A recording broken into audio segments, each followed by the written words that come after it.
ओ bulldozer, देख मेरे भाई को कैसे 4x4 की रेल बना रहा है। और तू बच के रहना वरना अगली बार तेरी बना दे। मेरे को जानता नहीं है ये। अच्छा सुल्तान, तू मेरी रेल बनाएगा? अरे नहीं नहीं भैया, इस गदड़ी की जरूर बनाऊंगा। फिर तू उस बच्चे को क्यों पेल रहा है?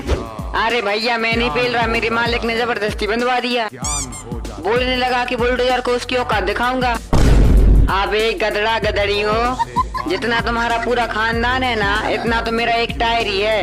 आगे वाला एक साइड का एक।